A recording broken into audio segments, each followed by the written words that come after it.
Okay, so if we all do the Jackie voice, then that might be the ticket. Here it is. I'm Wilson Lai. I'm Benjamin Yap. Nami license. You're listening to Deep Cut. No, fuck. Okay.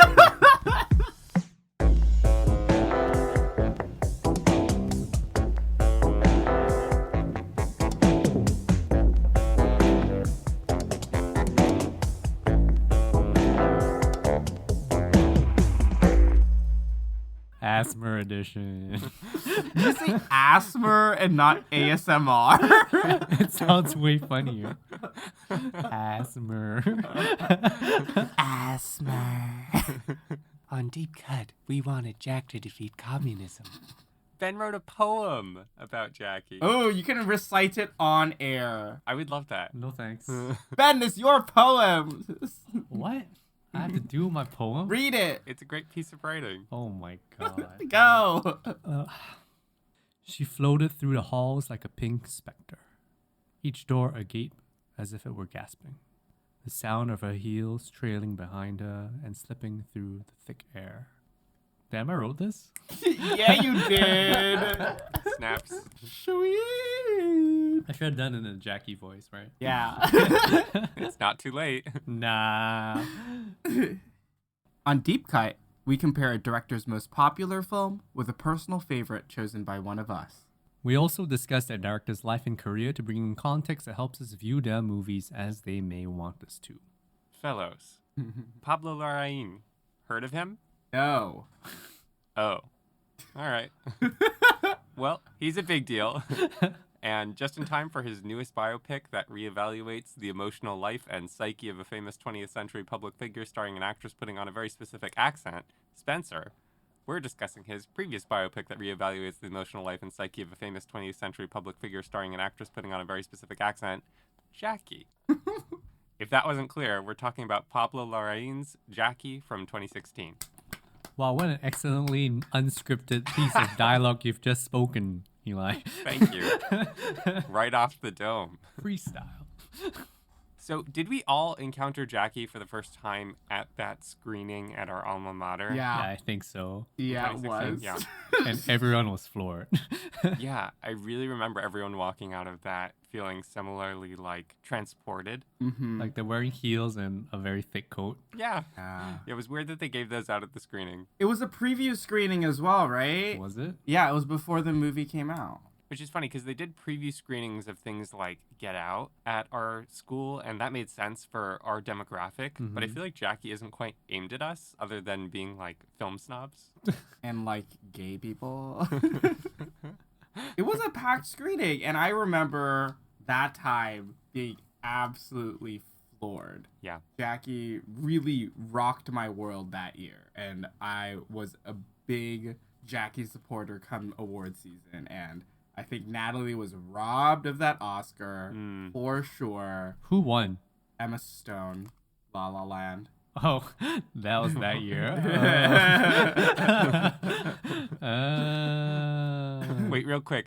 I feel like some people ask, like, do you remember where you were on 9/11? Or in a previous generation, like, when JFK was assassinated, do you remember where you were? Yes. I think for our generation, it might be the La La Land Moonlight mix-up. Could be. Ooh. Could be. Could be. Yeah, Not any of the number of tragedies that we're living through. it was its own kind of tragedy. It was. It was.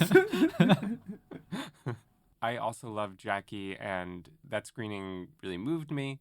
And since then, I went on to watch Larraín's other movie that got released in 2016, Neruda, which is another biopic, but definitely angles further into fictionalization in ways that I don't remember fully getting on board with, but I would be willing to revisit it. And I admire Larraín as a director a lot. I haven't seen any more of his work. So for now, I'm just bringing in the popular pick this week with Jackie. And I think Wilson is going to be taking the deep cut pick next week. It's all on me. Even though I haven't seen his debut. No, not his debut, but the film called The Club. El Club. And I also haven't seen No. Shit. So this is actually a nice segue into his background. He actually made a lot more movies before Jackie and El Club than I realized. So he was born Pablo Larraín Mate on August 19th, 1976 in Santiago, Chile. Larraín's father was a law professor and senator, and his mother was the Minister of Housing and Urbanism. Their political affiliation was conservative right-wing party, the Independent Democratic Union, which is interesting because Larraín's first handful of films deal directly with the American-backed right-wing murderous military dictatorship of Augusto Pinochet in the 1970s in Chile.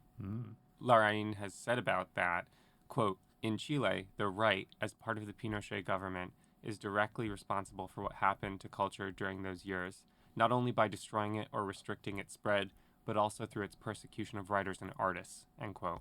So he clearly feels strongly about that, and he makes movies about that dictatorship. The first stage of Larraín's career culminates with No in 2012, which Wilson mentioned, and that sees him working with Mexican superstar actor Gael Garcia Bernal, who we adore. Am I wrong? Oh, we love GGB. This is when Larraín starts to get more international attention. He makes El Club in 2015 and Neruda in 2016, and then he makes the jump to English language pictures with today's movie, Jackie. I regret a bit that we won't be talking about Larraín's earlier work because I'm sure there's a lot to dig into, but I hope we'll chart the trajectory from there through his next work leading up to this year's Spencer. Yeah, and I think it sort of makes sense to prep us for Spencer because it's sort of like a unintentional trilogy of movies about broken women, two of which being biopics and one of which being like a crazy fucking non-historical movie that I love. Oh, I thought it was based on a true person. Yeah. What a life she led. The movie we're talking about being Emma. That came out last year. Or 2 years ago. It's sort of iffy on release dates because of festivals and stuff. Yeah. It's also noteworthy because all of Larraín's movies that we're not discussing have male protagonists, and the two that we'll be talking about have female protagonists. As it should be, right? I can't wait to watch Spencer. Same. I'm ready Excited. to watch Jackie basically again. I don't know. I've heard it's very different. I'm guessing. I've heard it's different. I'm sure it's different. It's more white, like the color scheme here. Oh. Compared to the poster I'm looking at for Jackie is very red. I was like, Jackie is pretty white.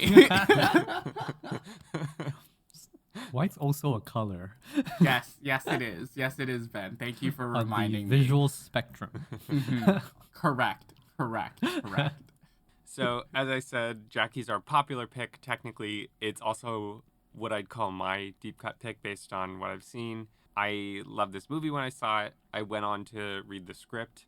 I am of the mind, and I'll come out of the gate hot, that the direction by Larraín, the actor's performances, Mika Levy's score, and Sebastian Sepulveda's editing are the things that really sharpen this movie. And Noah Oppenheim's script provides a really solid foundation that allows everyone to spring upwards.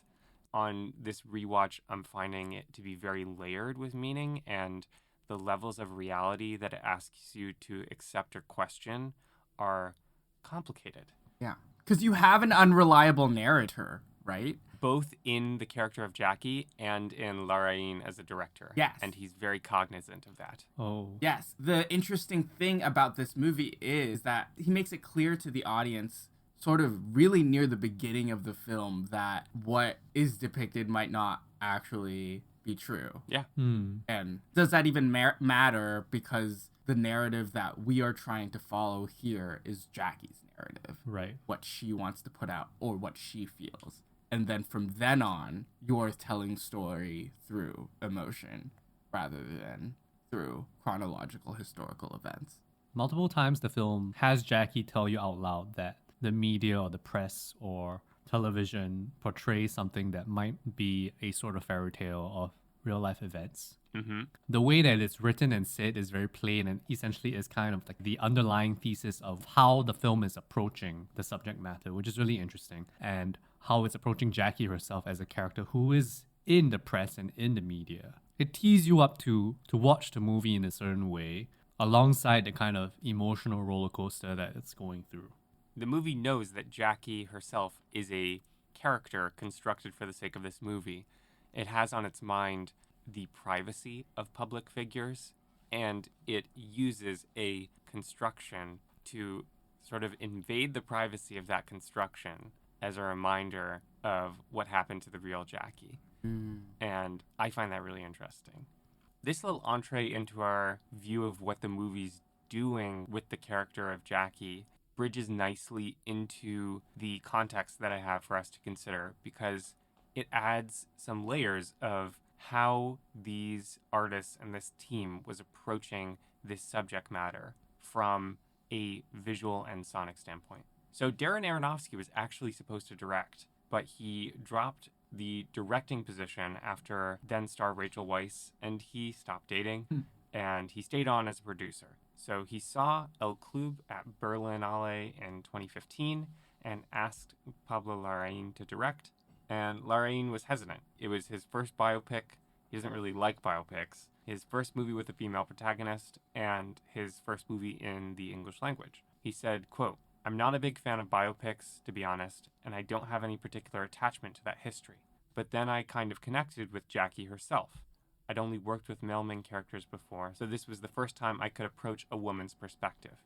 And the more I learned about her, how she was able to shape all these very complicated ideas of JFK's legacy, I wanted to explore that, because it had all the elements that you need for a movie. Rage, curiosity, and love." End quote. Which is pretty nice. The crew, and I think this is important, was largely non-American. So Pablo Larraín and his editor Sebastián Sepúlveda are Chilean, production designer Jean Rabas, DP Stéphane Fontaine, set decorator Véronique Mellery, costumer Madeleine Fontaine are French, and composer Mika Levy is British. So there isn't an overly dedicated or perhaps even self-referential angle to these artists who are constructing this picture about a piece of American history. And I think that's pretty interesting. It lends itself well to have a crew that's not American, because you'll see it in like other biopics where like you have too much reverence for the material. Exactly.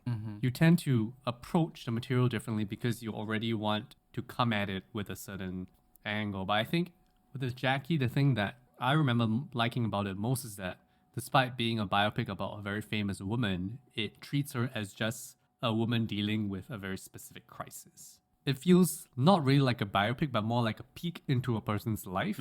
Yeah. And that person just happens to be famous. It respects her as a person more than as a public figure, and I think that makes a lot of difference Definitely. and really sets this biopic apart from others. I'm with Larraín in terms of not generally liking biopics that much. Yeah. But I think there are a few filmmakers that attack the biopic in a very smart way, just like this one does, which is to not try to condense one person's life into a movie. Yes. Which is what many of the most trite and boring biopics try and do, which makes them feel like, a Lifetime movie. Right. They try and do essentially Birth to Death, which is the most boring way of doing a biopic. And which Walk Hard, the Ballad of Dewey Cox, sends up so beautifully. If you guys haven't seen it, it's such a funny movie. I haven't seen I it. haven't seen it. Oh, maybe we gotta find a way. Okay. Good. Yeah, and I mean, the thing I love most about Jackie, the movie, is that it is structured very carefully, but also very emotionally. It has a few threads running through, and I love a well-structured movie, but here we have this containing narrative of the interview with the journalist. And that gives it a sort of shape. Yeah. And then after that, we go into a series of flashbacks into how she remembers both the incident of the assassination of JFK, but also other memories of being the First Lady. And then it starts off very structured and then starts to blend everything together, the different little narrative threads and different scenes, especially at the ending with the montage, to create an emotional landscape for Jackie, the character. And so you feel like you're going through a journey with her for only the few days that she spends with the journalist, even though the scenes you see are not contained to those few days. It feels very contain. And another filmmaker that I love who does this very well is Marielle Heller, who also approaches the biopic in a very considered way when she does her two most recent films are actually biopics, Will You Ever Forgive Me and A Beautiful Day in the Neighborhood. And they don't really follow any kind of birth to death kind of narrative and are also kind of focused on events and the consequences of those events. Yeah. But also they're really filmmakers that see these figures as people at the end. And is able to approach telling a story about this person without being scared of like tarnishing a name or dragging these people through the mud or like showing the darker side of these people and how they have crises that they have to go through. But I do think scope is a really big factor in the ability of telling these really emotionally resonant stories about these really iconic people. And it seems like this is going to be a similar thing with Spencer because what I heard is that it takes place over a weekend. It's taking that kind of look at the darker feelings of public figures in a way that other biopics don't, not just on a structural level, but also on a technical level. It's not so scandalous or leering as other movies tend to be with those types of reactions and feelings that public figures do go through because they're human. The difference that I want to zero in on is not just the editing as memory technique, which we'll absolutely dig into very deeply, but also Larraín and Stéphane Fontaine's, the DP's, approach to camera proximity to Natalie Portman's face. There is a lot of close-up in this movie. It announces itself from the very first shot, which is just her face, and on either side of this shot is just a black screen. He really wants you to pay attention to her face, and this does a number of things. One, of course, it gives you a lot of access to her emotion and forefronts the performance of Natalie Portman very generously, and I think appropriately, and is also why I agree with Wilson that Natalie Portman is snubbed for this performance in an unacceptable way. Yeah. It's such a sell, honestly. It's such a sell, right, to Academy voters. You are playing Jackie Kennedy. This is an iconic figure. How do you lose this? Sorry. Here's the other thing that does, though. Because Natalie Portman does not look like Jackie, the real person, very, very closely, and they're not doing the, Winston Churchill Darkest Hour thing of, you're going to have perfect prosthetics. You're going to look exactly like this person. It creates a little distance, and that's important. One, it allows you to appreciate Natalie Portman's performance for its technical excellence, and two, it is feeding into this very deliberate, intentional direction that the movie's taking to Jackie herself. We're not invading the privacy of Jackie herself because that's happened enough already in history. We are invading the privacy of this constructed character of Jackie as a reminder that the real Jackie was really horribly claimed by the public eye, and she had to contend with very tough questions in the public eye. It is pushing you away a little bit in order to remind you of the things that the real Jackie had to go through by proxy. She says in the movie directly, I value my privacy. I always have. And that line really sticks out to me as a reminder. I think what was interesting on my second watch is that on my first watch, it was like a wave of grief. That's like the kind of experience. And so like I wasn't really paying so much attention to what the film was trying to say about Jackie and how she presented herself to other people. On the second watch, I found that the film was quite nuanced in the way that it was trying to portray Jackie as not just a woman under siege in terms of the media and the press, but also somebody who was actually quite shrewd and intelligent as to what's going on. And so there are moments where Jackie contradicts herself and you can see her playing the game. I think those moments stick out to me. So there's this point where they're trying to figure out whether there should be a procession. And she wants a procession because she wants to honor the death of her husband and the president of the United States. And so she pushes for it so hard. But then somehow she has a conversation with somebody that makes it seem like they were the ones who pushed her to do it, even though she was the one to push for it the most. Yeah. And so she kind of does a little bit of double speak and is like gaslighting other people a little bit because she's trying to be on the right side of the thing, which is very much a thing that somebody who is in public eye, like the first lady, would have to be very savvy about. And so you can see those cracks in the veneer because it kind of gives you a inside outside kind of view of Jackie the character, Yeah, well put. which let you kind of figure out for yourself who is Jackie really. Because as much as this creates a pretty compelling and inviting portrait of Jackie as a person, it doesn't really say definitively who she is. Yeah. And leaves quite a lot to our imagination, which I think heightens the quality of the movie because it doesn't say it knows who Jackie is. I think Natalie Portman knows, but she doesn't tell you. She only can show you through the performance. Right. And when I say performance, I also mean the performance of Jackie, the character, in public and private. And so she plays a very interesting game here as an actress that is very, very finely balanced. Yeah. There are a lot of layers to it. Yeah, she should have won the Oscar. The movie's structure, of course, is a journey closer and closer into her mind or her memory, more specifically. And you think you're getting closer and closer to who she is, but I think the movie very sneakily swaps out the cathartic climax of understanding who she is, which you don't get, for experiencing in full the moment of the assassination, which feels like it's a cathartic climax, but it's not exactly because it doesn't resolve. And I'm also now realizing, based on what you're saying, Ben, one of the things that bumps me about this movie is that the ending is a lot of men saying, well, here's the thematic lesson you should take out of this movie. Here's how you should frame this memory in your head, Jackie. And for a while I thought, like, okay, I don't need like 3 different endings of a thematic message to take out of the movie.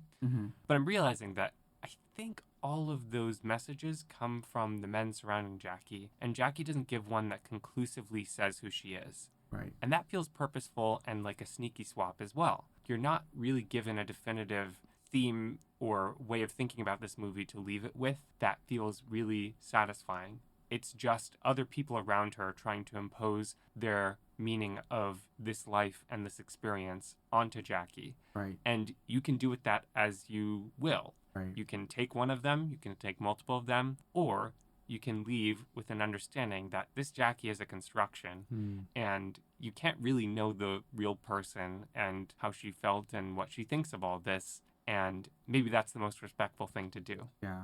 I think that's a really nuanced thing to do with a biopic. Yeah. And that's why the intimacy that the camera has with Jackie is so important. Yes. Because that is one of the only ways that you get a sort of glimpse of her interiority. And also from a technical standpoint, most of the movie is shot on wide angle lenses in Super 16. So the frame itself is a little more closed down on the sides, which really aids itself for some really nice close-ups. But the wide angle lenses means in order to get a close-up, the camera person has to be physically a lot closer to the actors and Natalie Portman all the time. And what you feel as an audience member is that physical intimacy that you have with this face right in front of you. Like it is more like tangible, it's more palpable. And I think that really makes you feel close to Jackie, but also makes you feel more present within the spaces that she's in. And also you get a sense of the people around her trying to impose their own narratives on her. It's an empathetic, emotional closeness to Jackie through these close-ups, or rather to Natalie Portman's performance. But it's an intellectual distance from her because of all these things that we're talking about that keep you away from falsely believing this is an objective telling of Jackie's story and this period in her life. I think it's possible to watch this with a closeness. I think it's possible to come at this movie without critical distance. And I think that's good. I don't see anything wrong with it, but I kind of feel like that must be how I first experienced the movie. Yeah. Because the second thing is the score is a fucking banger. Insane. Because it is a score that evokes so much mood and works very well in concert with the way the movie looks with the Super 16, with the film grain and the kind of foggy nature of everything.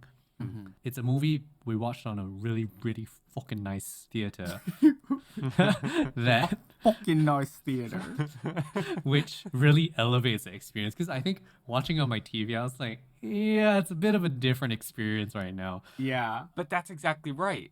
I think you can watch it and be swept over by it and have no thoughts, just vibes. Exactly. And then on this second viewing, also for me on a much smaller screen on my laptop, I was able to dig into it more and think about, okay, what's this actually doing here with the construction of Jackie herself? Yeah. And I agree that it's possible to watch it both ways, and I think that's why it's a success. So, guys, I have this question. And I also have like a little bit of a story, a tidbit. Ooh. So I was going through my phone earlier this year, and I was going through my reminders app, and I have a reminder on this phone that says What's going on? watch Jackie, and it's dated February 2nd, 2022. So what had happened was, you can bleep out this person's name because so I watched it for the first time. We all watched it in that same screening, and our friend, bleep out that name, Okay. really did not like this movie. Right. And him and I got into a really big argument, or discussion about this movie. And he said to me at that time, he was like, watch this movie again in 5 years and come back and tell me if it holds up as well as it did on your first watch. So this is me 5 years down the line saying that, wow, good timing. even though it is a very different watch, I do think that there are other things past the visceral first reaction feeling that is worth talking about and worth commending about this film, because it feels so rich and densely layered beneath the emotional surface of the movie. It is not just a pretty object, though it is also a pretty object. Yes. So does it hold up for you too? I was wondering. Oh, yeah. I have to say, I mean, 5 years later watching this thing, does it feel like the same 5-star movie that I saw? Probably not. I mean, the viewing experience is different, for sure, definitely. But also, I also feel like I'm just a different person. Yeah. Who is looking at movies differently from 5 years ago. And so it's hard to really say or explain how it had an impact on me 5 years ago. But I can say that I remember the feeling I had. Ben, you wrote a poem about it. Yeah, I wrote a poem about it. But for me, most movies, I don't remember anything but the feeling that I had from watching the movie. Sometimes I can forget whole plots and I'll be like, oh, but I remember this movie made me feel X. Example, A Separation. Didn't remember a single thing and just knew that shit's good. It is. So this one, is it as good as the first time? I don't know. I can still see all the technical elements that I appreciated the first time. And we can get into those aside from the ones we've already spoken about. But I mean, I still think it's a good movie. I think it has the elements of a good movie. Yeah. It doesn't have the novelty of the movie I saw when I first saw it. But of course, no movie you watch the second time has that. No. Yeah. But I feel like, especially with movies that try to get you so just so in your face about how it camera and sound, those tend to play a lot differently on rewatches. It's like a style versus substance kind of discussion kind of thing. Yeah. But it's interesting because here we are seeing that when the style recedes, the substance does poke through in terms of the construction. And what is there is still very rich. And I mean, I think this discussion about who is the real Jackie, right? As much as it's not quite a cinematic experience to think about this thing, it's quite an intellectual discussion. But that is another kind of movie that's also really good. A movie that makes you think about what you're looking at. Yeah. That requires you to watch it at a different mode. So I think the fact that the movie can work in 2 modes is to its credit. Definitely. Yes. That we've been saying, and yeah. Yeah, because that means that the story and the script at its core is still strong enough to, when you strip away the directorial flourishes. Not saying that it's so clean cut as in like this is the divide, but when you do, it's still very rewarding. This is not so much about Jackie specifically, but I'll use it as a jumping off point. In the same way that you see the moment of the assassination twice, and both Jackie and you experience it in different ways each time, though it is the same event, and you're seeing it slightly differently. I really like what you said, Ben, about seeing the same movie and re-experiencing those emotions and those thoughts, but differently, because you're a different person as time goes on. In that way, re-experiencing a movie is experiencing the same event and the same work of art and re-experiencing the same time, but you pass through it differently and it moves through you differently. And in that way, a movie as a memory becomes like a motif or a recurring image in a movie in the same way that that sequence in Jackie replaying works. Yeah. This is like a random aside, but I've been thinking a lot about that quote from Wong Kar-wai about his restorations. What's the quote? No man steps in the same river twice, for it's not the same river and he's not the same man. And I feel like, I don't know how this man wrote something so poetic, but it... Because it's Wong Kar-wai, Ben. Yeah, I know. How does he do it? But I mean, it makes sense. And as much as this is a complete aside, but as much as people want to shit on him for restoring the films, this is right as an artist. Yeah. And as just a person to want to fuck around with things. Yeah. Because he's no longer the same Wong he was in the 90s. Yeah. Yeah. Just like we're not the same people as from 5 years ago anymore. We're not the same people as 5 minutes ago. We're not doing Jackie impressions anymore. Yeah, my cells are changing. All the time. Let's talk a little bit about the edit. The edit? The edit. So it's not too deep a thing to say or notice that the way the movie works is largely on montage to create a feeling of memories moving in and out of each other associatively. That could be a gimmick, but it's not here because of how specifically it's tied to Jackie, and again, because it is anchored to her through these close-ups and the emphasis on performance. But there's some really fun things that happen where there are scenes that play out like scenes in real time, and I think something that's really special is that there are a lot of scenes that could play out in real time, but there are time jumps between every shot. For example, when Jackie is talking with Nancy in the White House at one point, and they're talking about their future together, are they going to stay together? And it doesn't play out in real time as a conversation. There are time jumps between every shot. So even a continuous memory becomes fragmented and associative. I think that's really cool. And it makes me think about other movies that we've discussed that deal with memory. I'm in the middle of editing our episode on We Need to Talk About Kevin, which has already been released at this point and you can find in our episode backlog. And I think about how when scenes come up in that movie, they play out in real time and there aren't time jumps between shots, but there are between scenes. I think it's kind of a special and quietly unique thing that in this movie, there's so many time jumps between shots within scenes. Yeah. French New Wave, baby.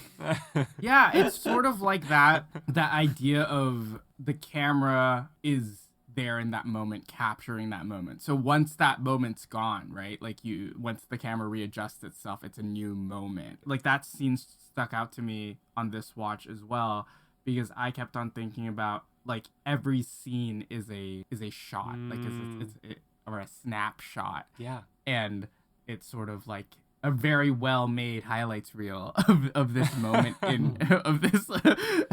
of this moment in their lives. It is a really effective way of also conveying a lot of information and emotion about a person or a character in a short amount of time. The other fun thing that you get to have is a little bit of visual wordplay. And what I'm thinking of specifically is you get a shot of Jackie struggling to remove her ring off of her finger, and then the next shot is of her putting something in her mouth and then swallowing water. So you figure it's a pill. But you could conceivably think for a moment, as I did this time, that she swallowed her ring before realizing, oh, no, it's a pill.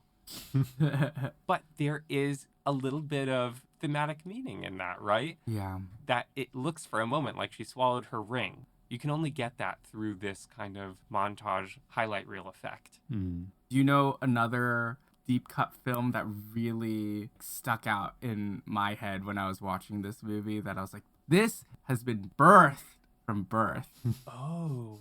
Like, I feel like Jackie's predecessor is Jonathan Glazer's birth. Hmm. Not only because of the Mika Levy Under the Skin link, but I think the classical droney score that works so effectively in Birth to immediately place you in a sense of unease. Mika Levy's score works the exact same way here, because without the score, it's very there's such beautiful images of people like really floating through beautiful places. But it is the score that really makes you feel like something's off and something's not right. And you also have women at the center of both movies that are really going through a horrible time and is tortured by the idea of grief and how that manifests itself and how that comes up in different ways and how they deal with it. I feel like there's a really clear connection between the two for me. I'm not sure that the score in Jackie makes me feel uneasy, but it definitely puts me in the headspace that Ben described earlier of inside outside, where it is heightening Jackie's emotions, but also puts me a little bit outside them because they're so elegant and illustrious.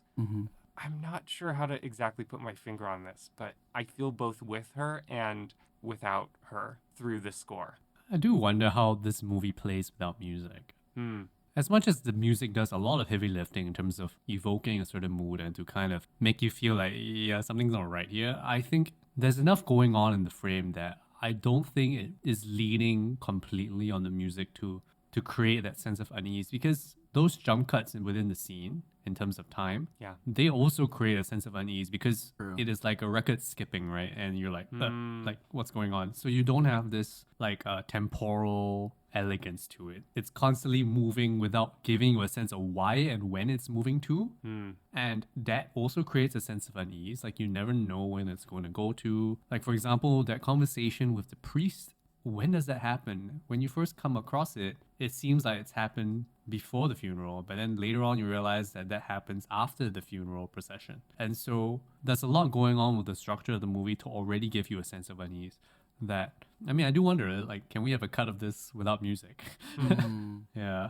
I really like that observation about the timeline confusion around Jackie's conversation with the priest, or conversations. I think it might be multiple sessions. It's possible. Yeah, I thought it might be multiple. I have no idea, honestly. She's always just wearing black. It makes me think of a line that I think sums up in perhaps an on-the-nose way this movie's approach to editing and memory, which is the priest says to Jackie, take comfort in those memories. And he's referring to good memories with Jack and the family all together. And Jackie says, I can't. They're mixed up with all the others. There's no rhyme or reason, and she can't control what memories attack her and when. And everything becomes associated with itself, so the good memories become bad memories because of what ultimately happens and what she experiences. And vice versa. She speaks beautifully about how she tried to hold Jack's head together in the car and how beautiful his face looked and the expression on his face was. She speaks poetically about that, and she speaks angrily about calmer moments. The emotional confusion that comes with the temporal confusion is really well drawn out through Natalie Portman's performance and Larraín's direction and Sepulveda's editing. That part of the conversation with the journalist about trying to keep JFK's head together, I think this time I was struck by how early that happens, because you would expect that this film would use that as some sort of climactic point. But here it doesn't. It sort of still does, though.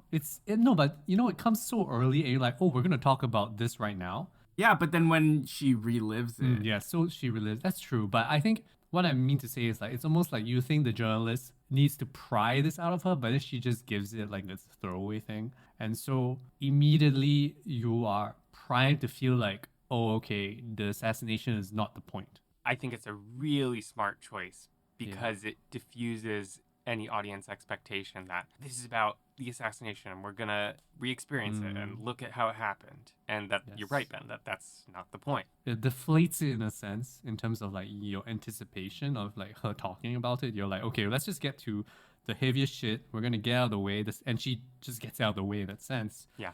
And that is the point of her doing that. And now you get to get a more thorough examination of the other aspects of Jackie as a character. Yeah. Part of the broader way this thing is put together in the edit is also tied together with the cinematography as well, where, for example, the journalistic portions are filmed very static Yes. in these Ozu-like frames. Where like you have these characters looking just slightly off camera, very similar to what I call the confessional framing in our very first episode on Afterlife, where it's medium to medium close up and people talking to you. And so it creates a very strict sense of honesty, is the best way I can put it right now, where it feels like she is being very direct with the journalist. But then, of course, you know that she is playing the game very carefully with the journalist as well. And so where you feel like you might have access to her, you don't. And the camera doesn't move. And so you know she's presenting a version of herself to the journalist. And then with the flashbacks to the aftermath of the assassination, you have that free roving camera that kind of just floats around. Yeah, I feel like there's one more, but I can't think of it right now. I feel like there's just one more vibe in terms of the cinematography, but I can't think of it right now. But just having those two at least forms a very strict border between those sections when you're editing and you're watching it. Yeah. And that's a really great way to distinguish between the two different storylines in Jackie, as opposed to, like, for example, in Wes Anderson's Grand Budapest Hotel, where he uses different aspect ratios to distinguish between different narratives. But an interesting thing that I read about Jackie in the interview that No Film School had with Stéphane Fontaine was that the whole film had like a really, really tight shoot schedule. And from pre-production, I guess physical pre-production, not writing pre-production, to shoot, there was not that much time. So they shot all the interiors in France, and that's why a lot of the crew, production designer, cinematographer, are French. And then when they went to the US to shoot exteriors, including all of the stuff between Jackie and Billy Crudup's journalist character, was included in those US shoots, which was not a lot of time. And in order to get through a lot of dialogue in the interview sequences, they had to decide on a easy way to shoot it. So that's why a lot of it is static. Well, I'm sure it was also story and directorially motivated, but it is very interesting to see that this was a solution to an issue that they had. So their direct singles that they cut between were basically shot at the same time. Oh. So there was Jackie and then two camera operators in between them and then Billy Crudup. So they weren't even looking at each other when they were shooting those scenes. Is there even space for two camera ops between them? Well, the camera's like right in their face. Space can be elongated. Man, that's the magic of movie making. I was thinking now of a third style that comes on in those sections where Jackie gives a tour of the White House, where it uses those black and white filmed footage of Natalie Portman playing Jackie doing the tour. I do wonder about how accurate they are to the actual. But that one's really interesting because you have an intercut between the television footage, which is in black and white, and then also of what Jackie is seeing, or like kind of like a behind the scenes footage of the filming process. And just cutting back and forth between color and black and white is extremely jarring and immediately makes you think about that code switching that Jackie does in her day-to-day life. Like, here's Jackie on camera. Here's Jackie interacting with Nancy, who she is the most vulnerable with compared to anyone else. And that's very interesting because it is technically the same Jackie in the same moment. It's just when she turns on for the cameras, it's different. Yeah. The other effect of using actual archival footage, which this movie does, especially around the outdoors funeral passages, and archival audio of JFK's voice, recreation of actual archival footage, and entirely new creation of footage that has never existed, of course, is that it creates separate layers of reality and is a little reminder of the non-objectivity of what you're seeing. And it is both a nice way to lower your budget a little bit. You don't need as many crowds to film. Yeah. And it also has the effect of critically distancing the viewer a little bit, as we've been talking about. You can tell when they cut to those archival footages of the funeral procession where it's slightly grainier and more. Yeah, there's a little more dust on the... Yeah, and it's interesting because it throws you out a little bit because you're like, oh, wait, that's not Natalie Portman. There's a second there where you are looking at Jackie. Yeah. When she steps out of the car. And then it feels a little uncomfortable actually seeing Jackie in the film. Because you're given this extreme private access to a recreated version of her, and then to have her kind of just as herself slapped into the film for a wide shot, it seems, feels uncomfortable. I'm not saying that as a critique. I'm saying that it creates this sense of discomfort that makes you remember you're watching a movie. Yeah. Which I think is really smart. And it's not trying to hide the fact that this is archival footage, right? Yeah. Yeah. Yeah. Well, I did think that they did try to blur the line. Yeah. Like the decision to shoot on 16 was largely informed by the fact that Larraín wanted to use archival footage in the film. But it was a little freaky this time when I looked at one of the shots and I was like, wait, that's the real Kennedy. Yeah. Ooh. Also want to shout out that John Hurt's in this movie, and he's one of my favorite actors.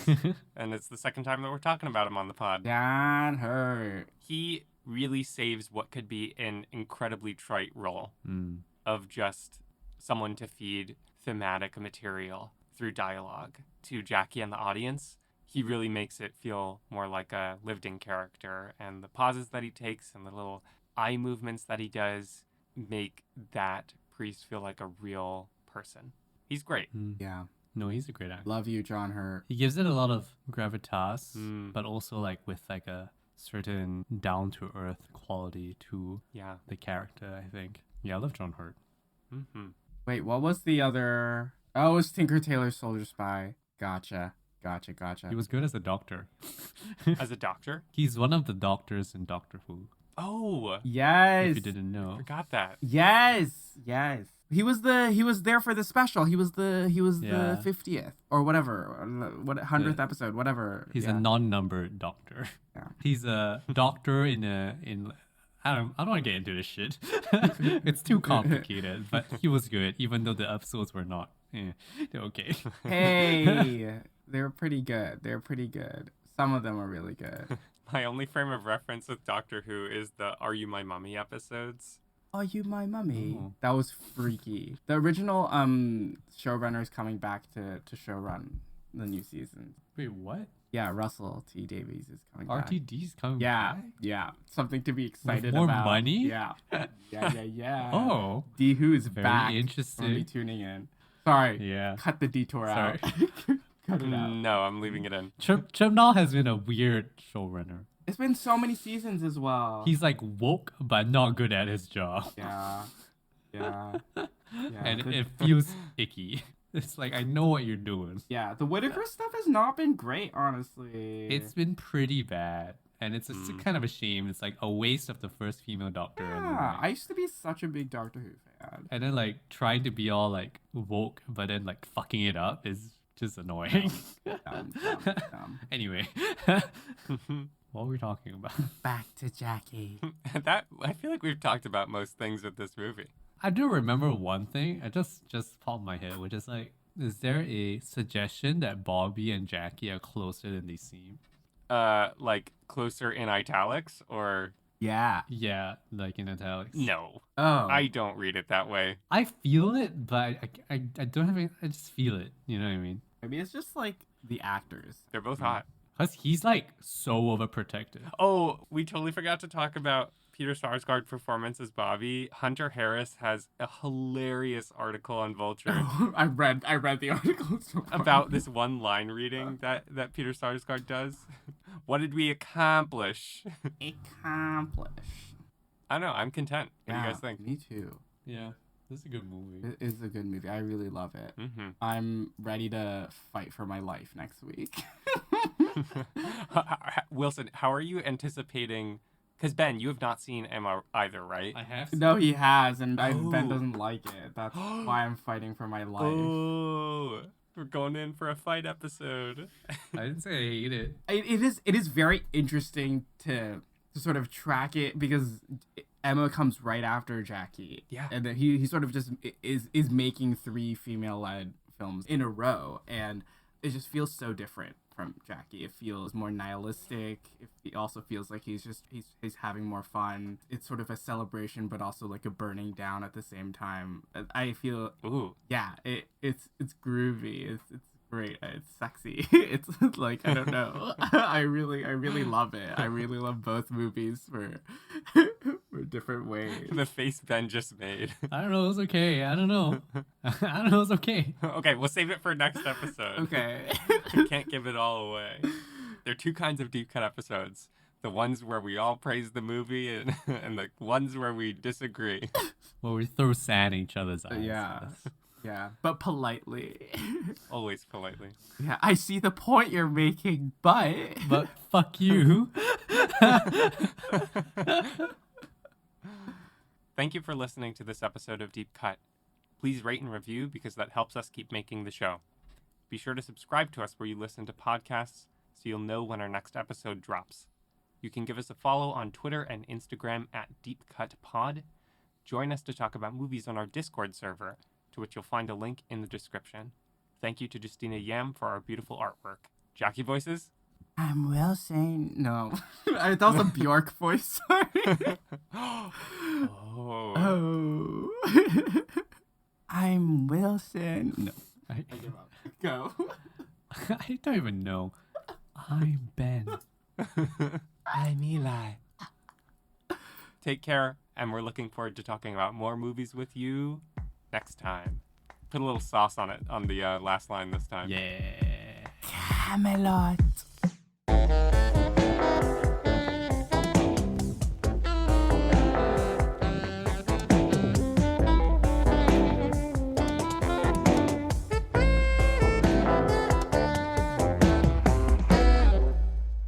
Find a link to our Discord in the description of this episode. I think Lyndon's a member of the Discord. Maybe Bobby? Caroline? Lyndon's always been very nice. On our Twitter responses.